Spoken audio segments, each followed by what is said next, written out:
बात तब की है जब चार्ली चैपलिन ने फिल्मी दुनिया में कदम नहीं रखे थे। 19 की उम्र के चैपलिन को पहली बार प्रेम हुआ।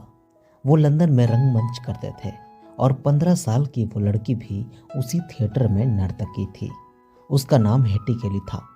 जब चार्ली ने पहली बार उसे देखा, वो रिहर्सल कर रही थी। थोड़ी देर बाद उसने चार्ली को बुलाकर अपना आईना थमा दिया। उसमें देखते हुए बाल बनाने लगी। इतनी सी देर में चार्ली ने प्रस्ताव दे दिया, रविवार को मेरे साथ घूमने चलोगी? इस पर वो लड़की खिलखिलाकर हंसी और बोली, तुमने अपनी नाक पर लाल रंग की गेंद लगा रखी है। मुझे ये भी नहीं पता कि जोकर की इस मेकअप के पीछे तुम्हारा असली चेहरा कैसा है। अगले रोज चार्ली ने शो के बीच उसे अपनी फोटो दिखाई और वो मिलने के लिए राजी हो गई। रविवार को जरूरत से ज्यादा उत्साहित चार्ली उस लड़की को प्रभावित करने की तमाम कोशिशें कर रहा था। बड़ी बड़ी बातें, दिलकश अदाकारियां, लड़की बस मुस्कुराती रही। चार्ली उसे महंगे रेस्तरां में ले गया, लेकिन वो तो घर से खाना खाकर आई थी। दोनों टेम्स नदी के किनारे टहलते हुए बातें करते रहे। उस मुलाकात से चार्ली इतना खुश था कि हेटी को घर छोड़ने के बाद लौटकर वापस टेम्स नदी के किनारे आया और जेब में जितने पैसे बचे थे वहां सोए भिखारियों को दान कर दिया। चार्ली के मन में अपनी प्रेमिका के लिए जितनी कल्पनाएं थीं, हेटी केली सबका साकार रूप थी। 3 दिन तक दोनों मिलते रहे, साथ टहलते बतियाते रहे, लेकिन चौथे दिन सब कुछ बदल गया। हेटी केली का व्यवहार रूखा और उदासीन था। चार्ली ने उससे कहा, ऐसा लगता है तुम मुझसे प्यार नहीं करती। उसने जवाब दिया, तुम 19 के हो, मैं 15 की। हम दोनों में बहुत अंतर है। बात बढ़ती गई, बातों की गर्मी भी बढ़ती गई। चार्ली बार बार पूछता रहा, तुम मुझसे प्यार नहीं करती? वो हर बार कहती, मुझे नहीं पता। क्रोध में आकर चार्ली ने कहा, तुम्हें नहीं पता इसका मतलब तुम नहीं करती। बस बहुत हुआ, आज के बाद हम कभी नहीं मिलेंगे।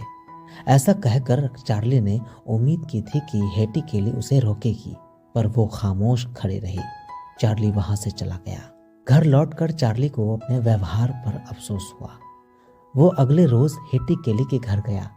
दरवाजे पर ही उसकी माँ ने डांट लगाई, क्या क्या तुमने मेरी बेटी के साथ? कल वो रोते रोते घर लौटी और रोते रोते ही सो गई। अब तुम उससे नहीं मिल सकते। चार्ली ने अलग अलग तरीके से मनुहार की। तब उसे हेटी केली से मिलने दिया गया। देर तक रोते रहने के कारण उसकी आंखें धुली और ताजा लग रही थी, लेकिन उनमें एक घायल उदासीनता साफ दिख रही थी।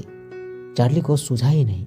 अटकते हुए उसने 2 बार एक ही बात कही, मैं तुम्हें फिर से अलविदा कहने आया हूँ। दोनों ही बार हेटी ने कहा, ठीक है, अलविदा। चार्ली उसके घर से बाहर निकल गया। पीछे से एक दरवाजा धीरे धीरे बंद होने की आवाज सुनाई देती रही। ये 1908 का बरस था। चार्ली इसके बाद हेटी केली से कभी नहीं मिला, लेकिन 3 दिनों का ये प्यार उसके पूरे जीवन पर हावी रहा। वो उसे कभी भुला नहीं पाया। उसकी फिल्मों की अधिकांश नायिकाएं हेटी केली का ही प्रतिरूप हैं। उसी की तरह चलती और आंखें झपकाती। उसे ताउम्र अपने व्यवहार का अफसोस रहा। वो सोचता, मैंने एक बार भी हेटी केली को यह बताने की कोशिश नहीं की कि सिर्फ 3 दिनों में ही मैं तुमसे इतना प्यार करने लगा हूँ, लेकिन हर बार उससे यह पूछता रहा कि क्या तुम मुझसे प्यार नहीं करती? जो बातें खुद कहनी चाहिए, उसे सामने वाले से सुनने की उम्मीद करना दरअसल एक आत्महंता नादानी है। चार्ली ने अपना पहला प्यार इसी नादानी के चलते खो दिया। यही नहीं, एक ही झटके में उसने वो सारे पुल तोड़ दिए जिनसे वो हेटी केली तक दोबारा पहुंच सकता था।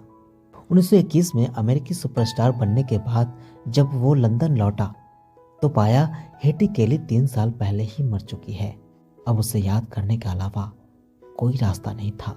प्यार और रिश्ते 2 ऐसी चीजें हैं जहां गुंजाइशें हमेशा बनी रहनी चाहिए। एक ही बार में सारे पुलों को जला देना महज एक अबोध विध्वंस है।